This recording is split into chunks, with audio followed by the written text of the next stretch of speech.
Not all Sherlock Holmes's clients were the rich and famous. They came from all walks of life, even the humblest.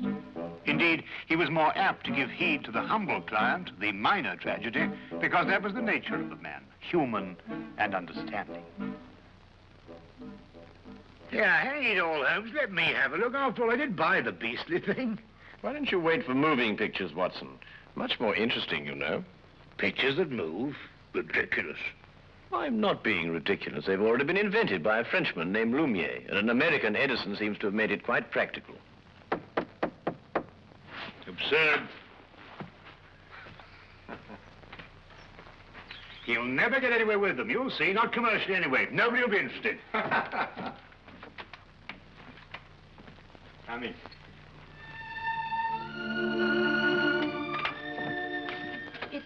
It's Mr. Sherlock Holmes in, please, sir. Yes, he is.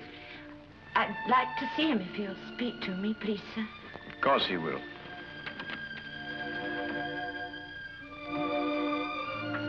This is Mr. Sherlock Holmes. I'm Dr. Watson. Miss... Mrs. Sir? Mrs. Jessie Hooper. Oh, come now, my dear. It's not as bad as that. It's Billy, sir. My husband. He's dead. Oh, my dear. Here, come and sit down and tell us about it.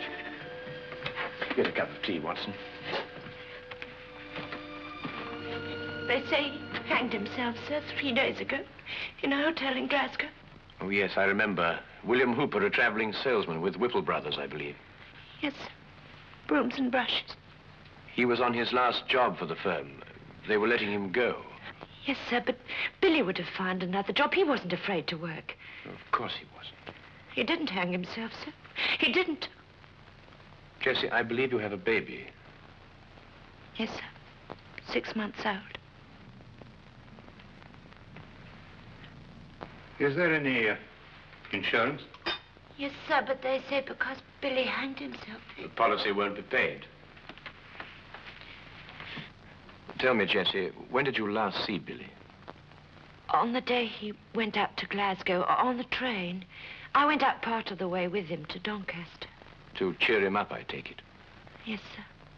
He was so upset about losing his job, about it being his last trip for Whipples. Yes, of course, I understand. Was he in a more cheerful frame of mind when you left the train at Doncaster? Oh, yes, sir. We had ever such a jolly time. There was a gentleman in the compartment who was so funny he kept us in stitches. When he laughed, you just couldn't help laughing with him. I see. Was there anyone who might have benefited by his death? No, sir. No one at all. Was he a native of London? No, sir. He came from Expo. That's a little village in Cornwall. I see.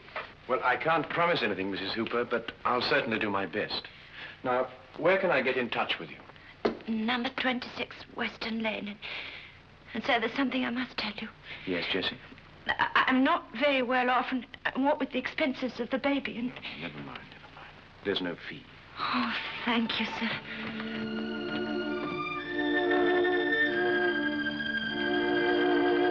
Goodbye, sir. Goodbye, Jessie.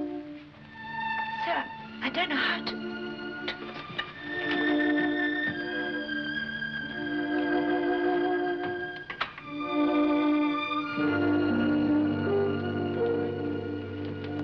Holmes, how did you know so much about William Hooper? I read about it in the papers, Watson. One of those domestic tragedies that become buried in the back page.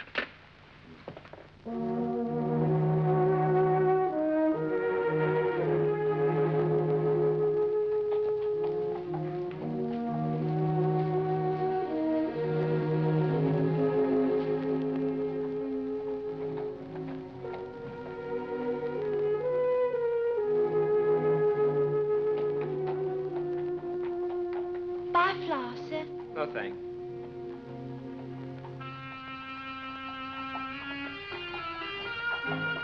Flowers, sir. Flowers for your missus. Got any stinging nettles?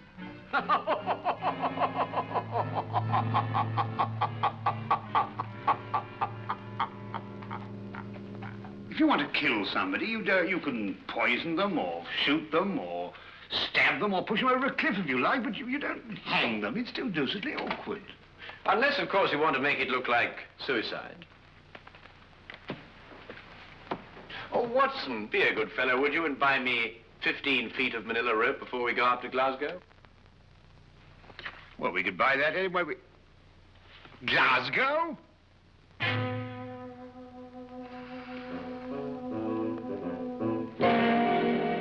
You know, Mr. Holmes, I'm only allowing you to see this rope because my cousin, Inspector Lestrade, asked me to.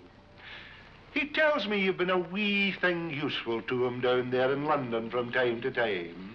Well, that's very kind of you to say so, Inspector McDougal. I'm sure that your cousin would appreciate that. Well, there it is. Nothing but an ordinary rope. Nothing unusual about it at all. Well, it's an efficient knot. Which anyone could have tied. And you're quite convinced that Billy Hooper hanged himself with it, eh? Well, he put the rope round his neck, stood in a chair, and then kicked the chair from under him. But first slinging the rope over a ceiling beam and tying it to a bedpost, eh? Aye. Have you examined the rope with a glass, Inspector? Glass, Mr. Holmes. In Glasgow, we have another use, a more practical use for a glass. To put a wee drop in, you can.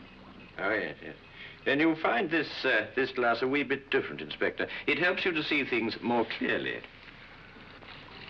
Just what am I supposed to see with this?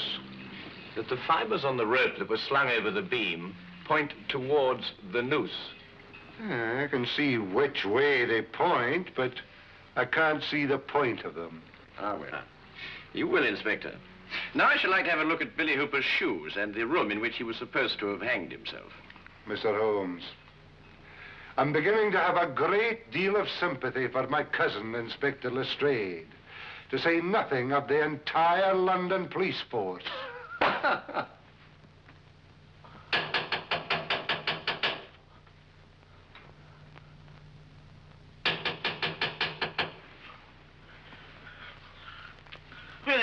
What's that? Who's it? What's that? Who is it? Huh? Morning, sir. Morning. Beautiful morning, isn't it? This is the room, gentlemen.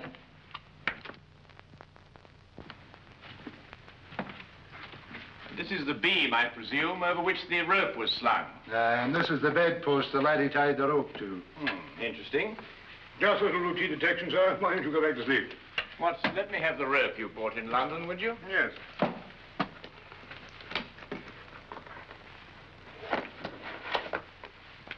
Thank you.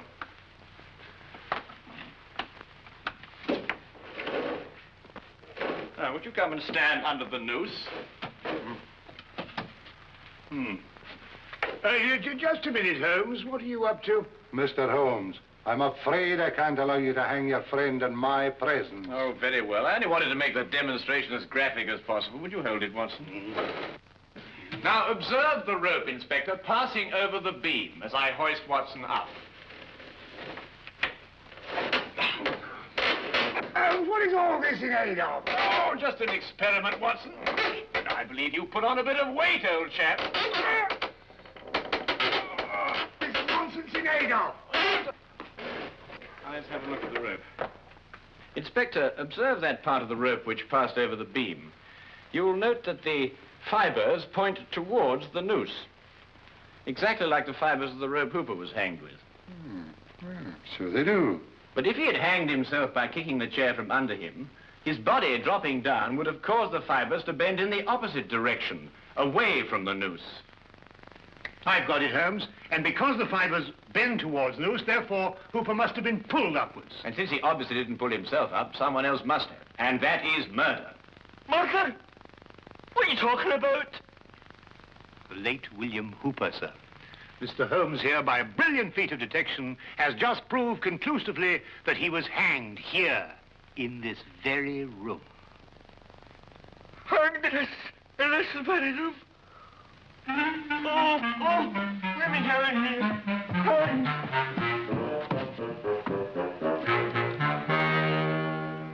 And this, I presume, is the chair that Hooper stood on. That's it.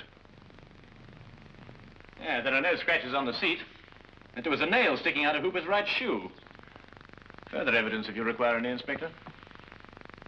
Ah, fragments of glass. Was there a broken drinking glass found on the floor, Inspector? No, nothing at all. Oh, I expect the murderer tied it up after him. But I think that we'll discover that he gave Hooper a drink with a drug in it. Rather difficult to analyze at the moment, but I shall have a look into it. Wasn't there someone in the bed, Watson, when we came in?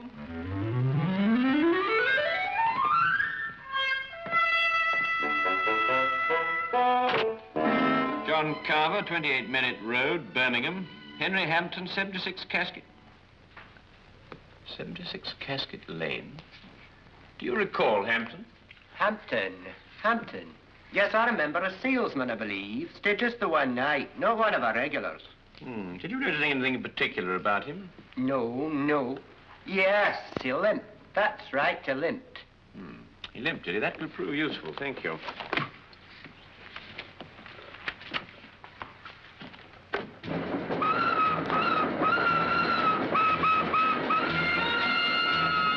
Aside from the fact that Hooper was murdered, what else do we learn in Glasgow? Well, Watson, that the man who registered under the fictitious name of Henry Hampton of 76 Casket Lane is the murderer. Oh, I see. A salesman just happened to be wandering about with a length of manila rope on him. Yes, of course. Didn't you know? He's a rope salesman. But hang it all, Holmes, at least 50 people registered at the hotel that night. What makes you pick on this Hampton chap? Because, my dear fellow, an elementary geographical knowledge of London would tell you that the even numbers in Casket Lane stop in the 60s. Number 76 is obviously a figment of Mr. Hampton's imagination. I see. But then, if both his name and his address are false, where are we going to start looking for him? We begin, obviously, with a trip to Exbar, Billy's birthplace in Cornwall. Now I'll tell you one. About the chap who woke up one morning with an elephant trunk instead of his nose. Began the day by blowing his own trumpet. Anyway, it's nonsense. The murderer will be the other side of the world by now.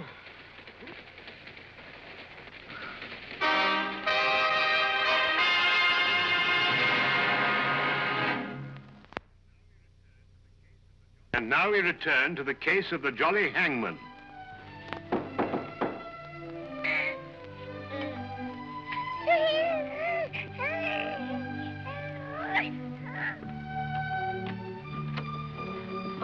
Mr. Holmes, Dr. Watson. Good morning, Jessie. I hope we haven't interrupted your household chores. Oh, no, sir. Please come in. Thank you. So that's a little man, eh? Yes, sir, that's little Billy. Oh, I say, Holmes, look at that chest, too. Look at these biceps. Yes, Watson, and look at that nice high forehead and that well-developed cranium. Won't you have some tea, sir? I'm sorry, Jessie, but I'm afraid we won't have time. We've come to ask you a few questions about your husband. Yes, sir. Please sit down. Thank you. Dr. Watson and I have just come back from Exbar. It occurred to me that the seeds of what happened in Glasgow were sown in the past. We learned, Jessie, that when Billy was 7 years old, his grandfather was murdered. Did you know that? No, sir. Billy never told me. I can understand that. He was a sensitive young man, and he wouldn't want to burden you with a gruesome story. What happened, sir?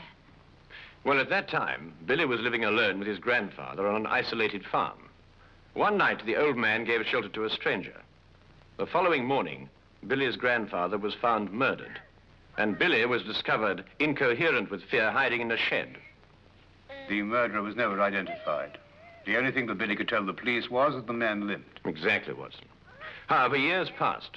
The murderer felt comparatively safe. There was only one person in the world who could identify him. The man who once had been that 7-year-old boy. And he probably thought the little boy'd forget anyway. But the little boy didn't forget. The memory remained here, dormant for many years, until it was reawakened in Glasgow. Oh, that window gives you a start, don't it? Always dropping shut like that. Billy was going to fix it. In Glasgow, sir? Yes, where he encountered the murderer. The memory began to stir, perhaps awakened by that limp. And the murderer began to realize that sooner or later, Billy would remember and identify him. Now I understand. Understand what? Billy's nightmares. Oh, such frightful ones he'd always have. Moaning something about a hobble. Of course, a hobble, a limp. But he could never remember what the nightmares were about. Did Billy ever mention meeting a man who limped? No, sir, never. Then I believe, Watson, we can conclude that Billy had never met the man before the chance encounter in Glasgow. Oh, I'm sure he hadn't, sir. So the signs still point to our mysterious Mr. Hampton. Who is Mr. Hampton, sir? A gentleman I very much wish to lay my hands on. And I will. You may be sure of that, Jessie. My feet are killing me. How many more of these companies have we got to see? Oh, chin up, old chap. Only about a dozen or so. Well, can't we cover them in a hansom? What? A hansom cab on a beautiful day like this? Oh, don't be silly.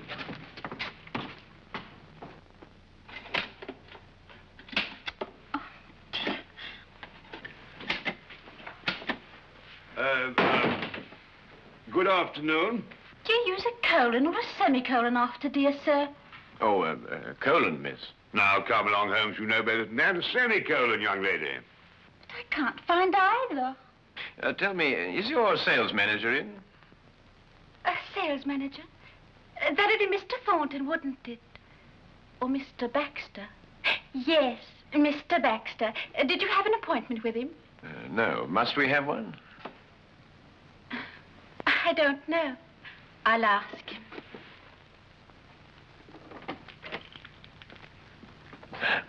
New, I'd say, Holmes. Yes, a safe deduction, Watson. You noticed the fingernails unbroken? Oh, really? Mr. Baxter says you don't have to have an appointment. He'll see you now. Ah, thank you.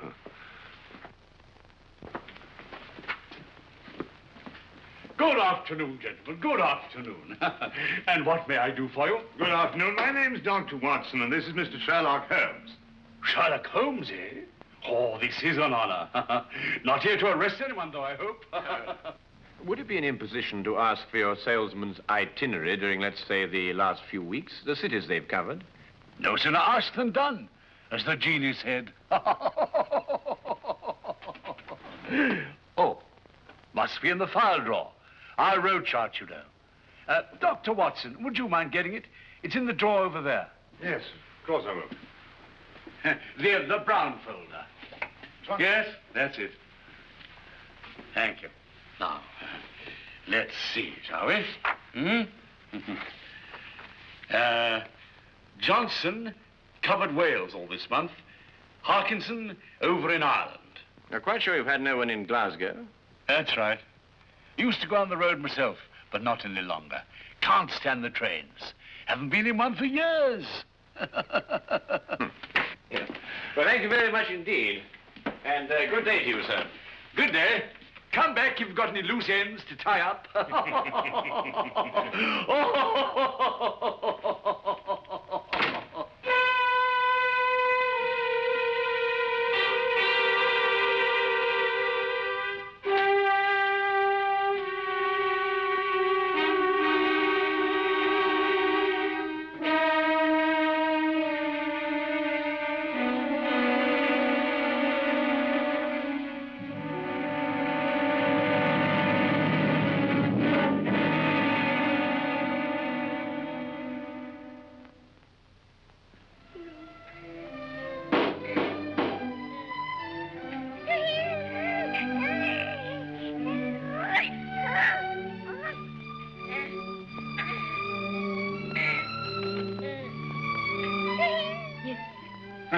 Good afternoon, Mrs. Hooper. You don't remember me, Mr. Baxter.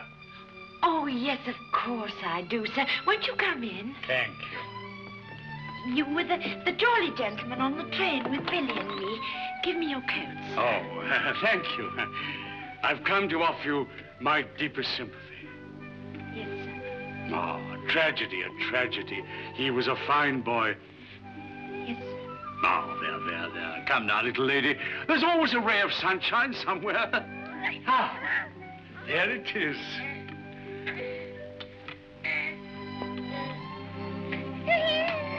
A little bundle of happiness. A joy and blessing for you. You'll always have...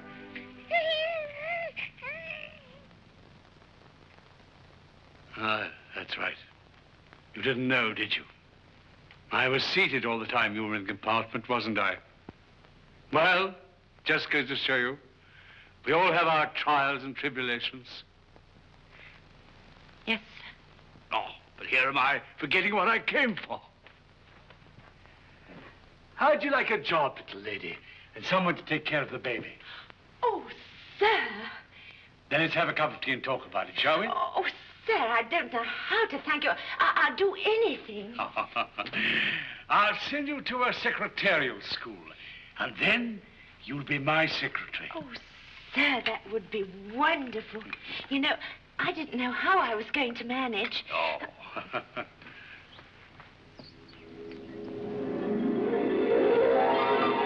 You take sugar, sir? Huh? Oh, no, thank you. Looking at you is sugar enough for me. Oh, sir, really? My friend Sherlock Holmes tells me you've been to see him. Do you know Sherlock Holmes, sir? Oh, I should think I do. Always asking my advice, Sherlock is. Can't solve a case without me, he says.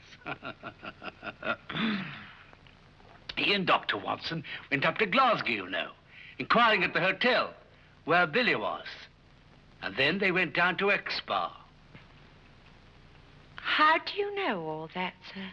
Oh, Sherlock tells me everything. I suppose you told him that you and Billy met me on the train. And you gave him my name. I'm afraid I'd forgotten your name, sir.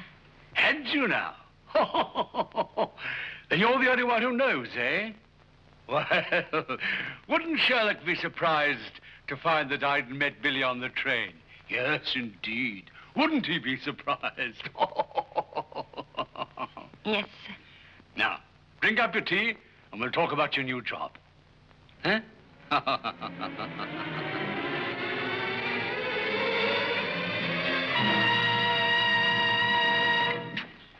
What is it?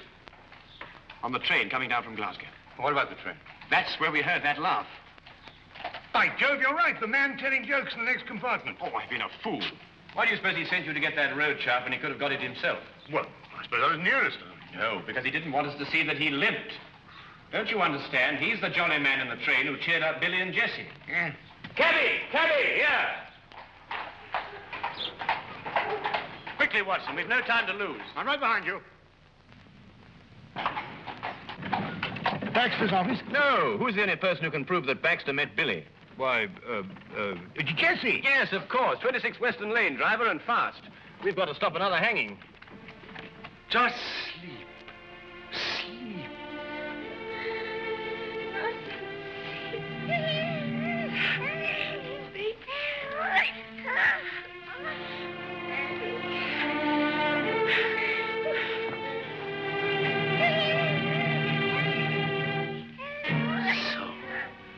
Had to go to Sherlock Holmes, eh? Couldn't leave well alone, could you? You're just like your husband in that. He couldn't let sleeping dogs lie either. The way he looked when he saw me walk out of the train at Glasgow. Well, maybe he wouldn't have remembered my limp from that night, and maybe he would. No point in taking chances. I don't believe in taking chances. Mrs. Hooper? Mrs. Hooper, it's Sherlock Holmes. Open the door. Mrs. Hooper. Jessie, it's Sherlock Holmes. Open the door. Jessie, open the door. All right, Watson, break it down.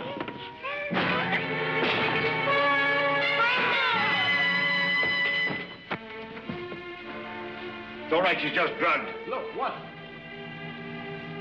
Oh,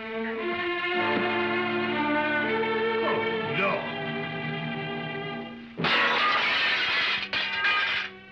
Neck broken.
you.